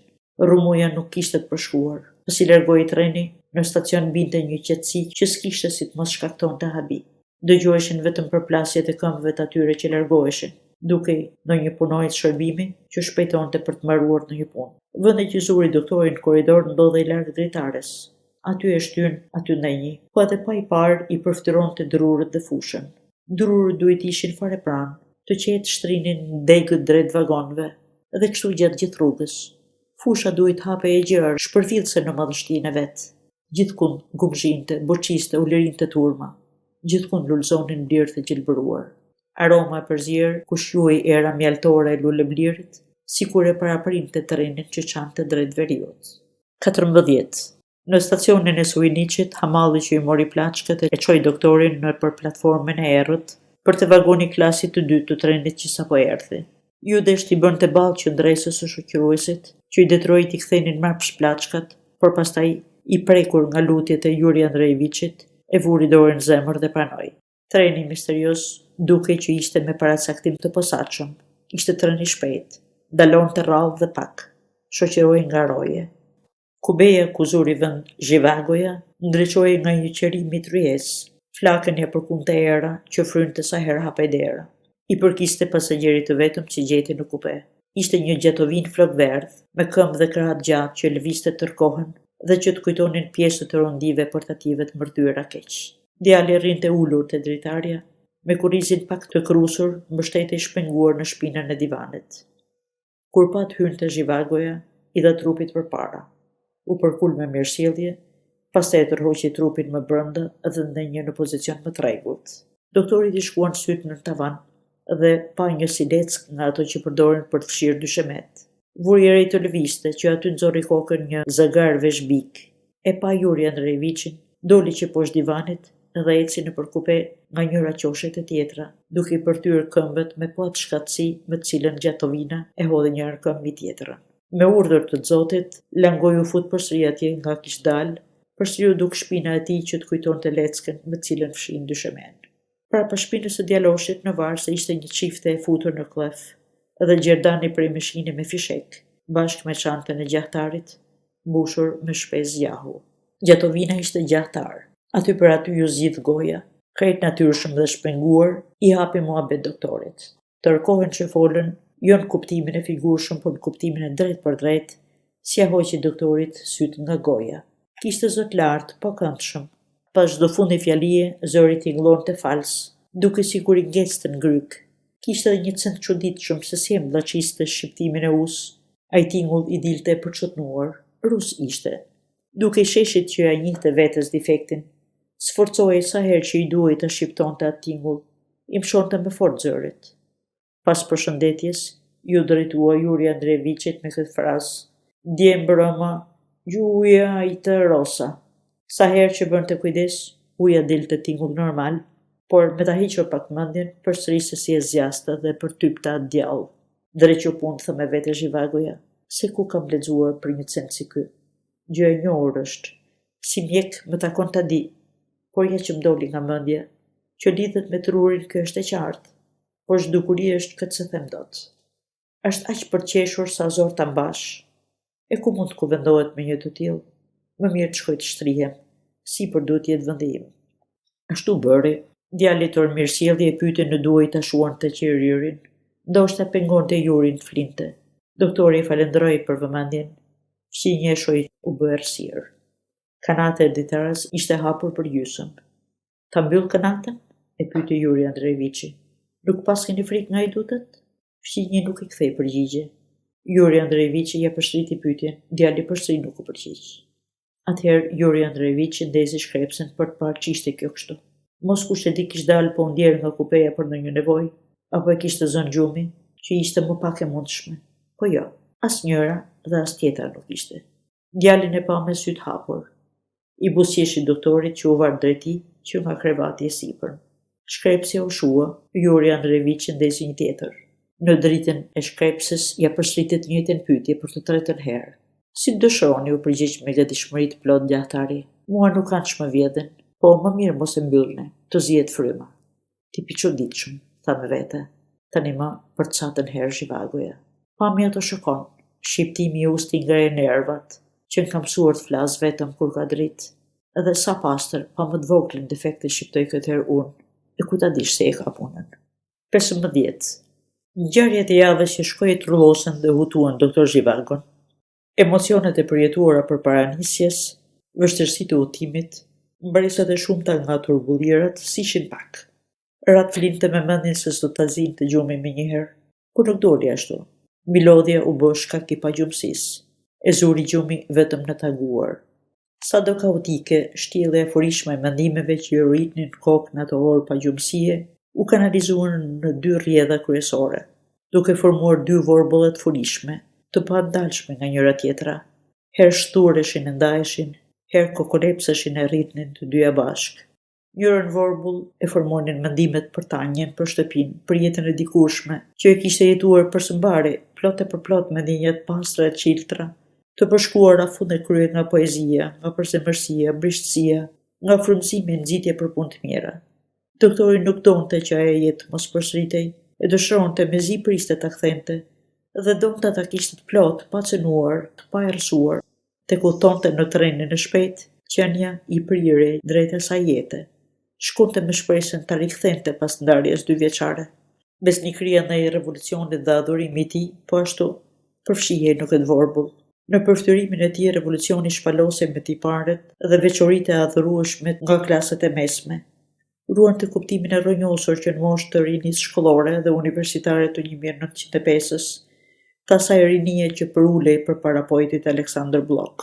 Në këtë vorbull mendimesh, ndjenjash, aq të dashura e të shtrenjta, përfshiheshin edhe simptomat e vegimit që nxorën krye në mendimin rus përpara luftës ndërmjet viteve 1912-1914, që u shpalosën në kulturën e në artin rus, në fatin e njeriut rus, por që ishin edhe vetjake, zhivagiane.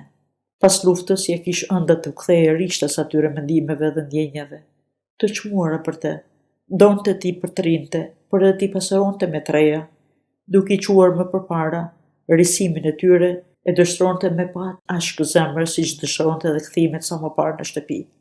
Vorbulla e dytë e rrjedhjes së mendimeve dhe ndjenjave të Zhivagos ishte mbushur me risi, veç të një natyre tjetër, me tjetër thelm e tharm. Me to nuk ishte mësuar mirë. Nocionet e reja që e dyndnin nuk ishin përvijimi drejt për drejt i kuptimeve të vjetra. Nuk ishin të parapërgatitura prej tyre. Ato i dukeshin të vetvetishme, të pashmangshme, të parashtruara si realitet i beft tronditës. Një befasi e tillë për Zhivagun ishte lufta. Gjaku i derdhur lumë dhe të merret zemërthyese. Bërjedhja në përbot si qeni pa shtëpi. Njerëzit që kishte takuar, përplasjet me ta, e gërsimi, ndërkryrja. Provat e kaluara ishin diçka e re, po edhe mençuria e jetës, e përftuar fal luftës. Po ashtu ishte e re.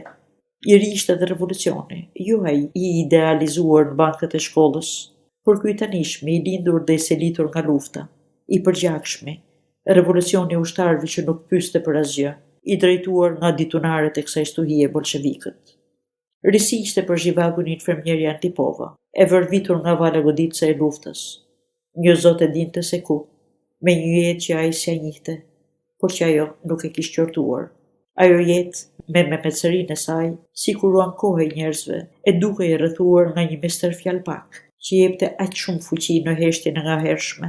Risi ishte edhe dukuria tjetër, forca që likte karakterit të njeriut të ndershëm të Juri Andrejevich Zhivagos, që dresa për të mos u lëshuar përpara dashurisë së padenj, ashtu siç tregoi forcë edhe në dashurinë e pashuar për njerëzit, pa zënë goje pastaj familjen dhe të afërmit. Treni çante përpara, era që frynte nga dritare gjysmë e hapur, ja shpupuriste flokët Juri Andrejevichit. Në stacionet ku kalonin përsëritej e njëjta tablo, tani më e parë dhe e provuar. Shtyeshin e zhurmonin njerëzit, lulzonin e fshfritnin lirët. Ndonjëherë drejt stacioneve afroheshin me shpejtësi karro araba, zëra dhe rrapëllime e rrotave përziheshin me fshfrimin e drurve. Në ca minuta si këto, i dukej krejt e kuptueshme ç'ishte ajo që i detronte të përziheshin asisoja të tingujnate e belbëzima fshfritëse. Njësonin me përftërimet dhe përjetimet që mbluante në imagjinatën e vet. shtrirë në krevatin sipër në kupen e klasit 2, me lajmin se vala e revolucionit po përhapej me galop në përmbar Rusin. Lajm që i fliste se kish ardhur tashmë ora e tij, e rëndë dhe fatale, ora e madhështisë së mundshme, përfundimtare. 16. Doktorit i doli vonë gjumi, rreth orës 12. Markiz, dëgjoj fëmijën që përpiqej të qetësonte me gjysmë zëri qenin, ky s'porrinte dot më në një vend. Për habin e Yuri Andrejeviçit, në kupen e tyre nuk erdhi njëri tjetër. Si lanë pas gubernën e Kalushskut, po utonin nëpër gubernën e Moskës. Yuri Andrejeviçi e bëri tualetin e mëngjesit me komoditetin e kohës përpara luftës dhe u kthye në kupet hante mëngjesin, që e kishte shtruar për të dy bashkëudhtari Kërshërin Diellës. Ju krijua mundësia ta vrojtonte më mirë. Ajo që binte menjëherë në sy ishte gjallëria me tepri, edhe dërdëllitja e tij që s'kishte të pushuar. Po abiste se kryesore për të nuk ishte tema e bisedimit, të cilën në këmbente e orë çast dhe si pa gjë të keq. Kryesori ishte shqiptimi i drejtë i tingujve. Fliste dhe hofte përpjet në divan, qeshte me zot lart pa kurfar shkaku.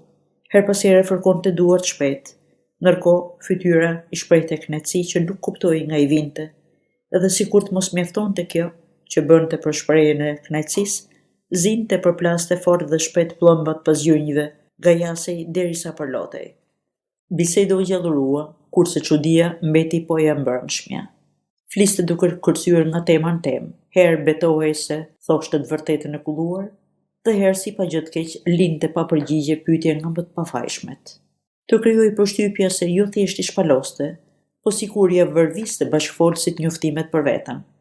Ca gjëra nga më fantastike dhe të palidhura me njëra tjetrën.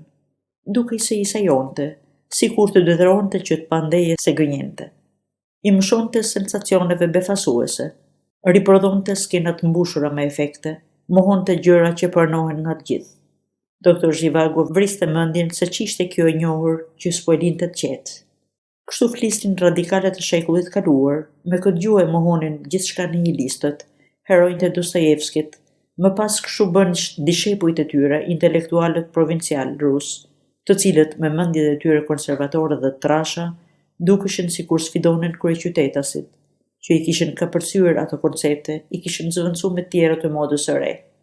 I tha se ishte nipi i revolucionarit njohur Klintcovit, kurse prindërit përkundrazi i kishte retrograd, njerëz që si papagall dinin vetëm të përsëritnin të vjetrën. Kështu u shpreh. Kishin një çiftlik në zonat kufitare ku bëhej luftë, aty ishte rritur. Prindrit nuk shkonin me xhexhan, kurse ai ç'nuk bënte për t'i shuar gjakrat. Bindjet e kishte Xhaxhait, ishte ekstremist i skajshëm, si në çështjet e jetës, politikës, artit e kudo. Të kujtonte Petër Verhovenskin, heroin e Dostojevskit, jo në kuptimin e ekstremistit majtist, por në kuptimin e zvetnimit si njeri, fjalë shumë e punë pak. Prite kur ta shpall veten futurist, i kloi atë çast në mendje doktorit, edhe vërtet, folsi e kaloi temën e bisedës tek futurizmi. Ndërsa tani prite kur t'hidhet të sporti, shtoi me mend Yuri Andrejeviçi. Për kojt e vrapit apo për ringjet e boksit do të më flas. Kur u gabua paksa, i foli për gjuetin. Ju mbur se ishte një shanli i madh, dhe po të mos kishte mangësinë fizike, për shkak të cilës nuk e pranuan as në ushtri, do të kishte bërë emër në luftë si snajper klasi. Tek pa shikimin pyetës të Zhivagos thirri. Pse? Zvutre, mendova se kuptuat që në fillim mangësinë time fizike. Nxorri nga xhepi 2 kartolinët vogla. Njëra ishte kartvizit me emrin Klintcov, tjetra kishte të vizatuar kombinime gjithë gishtash të gëshetuar, ishte ABC-ja e Shurtmemecve. Tani gjithçka u bë e qartë. Ishte nxënës çuditërisht i suksesshëm i shkollës së Hartmanit, i aftë edhe me arritje të pabesueshme. Mrekullisht bukur kishte arritur të mësonte të fliste, kurse bashkëfolësi e kuptonte që i thoshte jo me të dëgjuar, por me të parë në gojë. Doktori e pyeti. Më falni për kurreshtjen, nëse nuk dëshironi, mos më përgjigjni. Mos ju lidh gjë me Republikën e vetshpallur të Zipushinës. E ditë keni, e njoh Bllazhejkon. Kam të bëj me të. Sigurisht që më lidh. U duk që u gëzua shumë nga pyetja, qeshi, u përkund e u përdrodh me gjithë trupin, kërceu disa herë në vend, përplasi pllomet pas gjunjëve, ju kthye rishtas fantazmagorisë. I tregoi doktorit se ishte kapur pas Bllazhejkos vetëm sa për gjetur shkak, Ndërkohë që Zibushina i shërbente si pikë zbatimi force. Ishte rast i mirë për të aplikuar idetë. Filozofia, të cilës i përbahej, ishte gjysma anarki e gjysma tjetër gënjeshtër gjahtari. Me pamje orakulli paralajmëroi katastrofa dhe rënime. Yuri Andrejeviçi në shpirt ishte një mendje me të, edhe ai të pashmangshme i quante, por e shokoi qetësia prej autoritari, me të cilën zuri t'i fliste për gjëmat e pritshme, për mënyrët e llahtarshme. Nuk e erdhi mirë t'i dëgjonte të dilnin nga goja e këtij djalke kaq të pakëndshëm. Pa prisni pak e kundërshtoi doktori i përmbajtur. Kjo që paralajmëroni edhe mund të ndodhë, po për mendimin tim s'është kohë eksperimentesh kjo e tanishmja. Në këtë kushte kaosi dhe shëmja e përpara syve të armikut, që është gati të hidhet në gryk, eksperimentet janë me zarar. I duhet lënë kohë vendet të marrë veten, të mbushet mirë me frym, t'i përballoj vështirësitë e kthesës parë, pastaj të zërë të marrë të dytën. Më përpara duhet qetësuar gjendja, duhet siguruar rendi, duhet të bëhet sa më e plot dhe më e mirë jeta. Gjykim naiv, e kundërshtoi Klincovi. Ajo që ju e quheni kaos dhe shëmbje është gjendje krejt normale. Është një lloj si gjendja e qetësuar që kërkoni të arrihet më parë me rendin e siguruar dhe rregullin kudo që i paskeni aq për zemër. Shkatrimet janë masat paraprake, që andej kalohet në realizimin e synimeve sipas një plani të gjerë krijues. Tani për tani, shoqëria jonë është ende pa shkatruar sa duhet. Lypset shpërbërje deri në fund, vetëm pas kësaj, pushteti i vërtetë i revolucionit do të zërë ta ngrejë, do ta vënë vendin e duhur pjesë, veç mbi baza krejt të reja. Yuri Andrejeviçi nuk e ndjeu veten mirë nga këto fjalë. U ngrit e doli në korridor. Treni e shtoi shpejtësinë, çante mes pyllin e rrethave të Moskës. Nga dritarja dukeshin si këmbenin njëra tjetrën, kurjet dhe zabelet e bukura të mështeknave. Në hijen e tyre dukeshin vilat si të vëna me dorë Merakliu. Kalonin platformat vogla stacionesh, vend ndalesat e veruesve. Lokomotiva thujse tërkohen se ndalë të sirenën. Vëshëllima asaj çante hapësirën. Jehona buqiste në përpyll. Dhe ja, vetëm tani zhivagoja po e ndjente me qartësi të plotë se ku ndodhej. Me çfarë gjendje shpirtërore po e afroi shtëpisë. Tani po e kupton të tamam që priste, dhe jo larg, pas 1-2 orësh. Kishte jetuar 3 vjet plot me ndryshime të mëdha, me të panjohura të shumta, me kapërthim me hope të papritura, me luftë, me revolucion, me tronditje e shungëllime të çdo lloji, me këmbime të pandarprera zjarri, me skena vdekje dhe gjëma nga më të pabesueshmet, me shkatrime përmbysje. Gjithçka e parë dhe e përjetuar u shndruan sytë e tij të mendjes, si një kapërthim të merresh që të kall datën kur e përfituron, por që është bosh, është pa brendi. Në këtë kushte, afrimin të shtëpia, Yuri Andrejeviçi e përfituronte ngjarjen më të madhe se të gjitha të marra së bashku. Kujtimi dhe imazhi i shtëpisë që e ruajtur shpirtin e tij pa cënuar. Në atë shtëpi i ishte e shtrenjtë çdo gjë, çdo gur, çdo plaçkë e saj. Shtëpia në sytë e tij u lartësua në simboljete, në hove përjetimesh, në ashk aventurash, të fiksuara me plotëri e përsosje në artin e madh. Kthimi në shtëpi ishte kthim në identitet, ishte përtritje ekzistence, ishte qëllimi më i lartë. Kurrijet dhe zabelet e bukura mbetën prapa. Treni doli nga deti i gjelbër në hapësirë. Fusha e gjerë dhe e pan që u hap përpara syve ishte stolisur me brazda të mjellash, e lërushuar nga ish lloku i këndshëm e përgëzues i syrit. Në largësi, mbi fushë, nderi një re e madhe e bardhë në të kaltër, të duke sikur urvatej ta mbulonte diellin, por s'kishte forcë. Rrezet e tij e përshkonin, përhapeshin si halat një rrotes të madhe, në të katër anët, fshiknin arën dhe ndeznin mjedisin me shkëlqimin dhe përshkënditjen e tyre. Atë çast, nga reja u lëshuan poshtë pikë lashiu, të mëdha, të shkëlqimta, si rruaza të ndritshme. Lëshoheshin me ngutë, si t'ishin garë, me ritmin e rrotave të trenit, si të mos dëshironin të mbeteshin pas tij. Doktori s'po arrinte ta perceptonte në tërë mrekullinë e vet këtë mahnit natyrës. Kur befas që prapa një kodërze, u duk manastiri i Krishtit shpëtimtar. Zonë të shqueshin kupolat, u dukën çatit e shtëpive, dhe mozaiku i mrekullueshëm i qytetit ja ngazlloi syt. Moska, i tha shokut kupes kur u kthye. Duhen bërë gati plaçkat. Klincovi brofi, zuri të rëmonte në çantën e gjahtarit dhe nxorri që aty rosen më të madhe. Merreni, tha, e keni nga unë. Në shenjë falënderimi për ditën e mrekullueshme që kalova në shoqërinë e një njeriu aq të këndshëm. Sido që doktori kundërshtoi, Klincovi nguli këmbë në të vetën. Po mirë, I tha Juri Andrejeviçi, I detyruar ta pranonte. Po e marr për t'i bërë surprizë gruas. Gruas, surprizë gruas, belbzoi Klincovi, dhe përplasi me sa forcë kishte pëllëmbët. Duke I aq shumë I ngazëllyer, se t'ishte hera e parë në jetën e tij që e dëgjonte këtë fjalë, grua. Trupi ju drot që nga maja e kokës deri te shputa, nga e qeshura e fortë, që poshtë divanit nxorri kokën markizi, pastaj doli dhe ju bashkëngjit të Zotit, duke u spërdredhur dhe kuisur lehtë. Treni ju afrua stacionit. Bashkëtari I landor doktorit Rosaku në egër, të mbështjellë me letër në një proklamate, shtypur në njërin anë.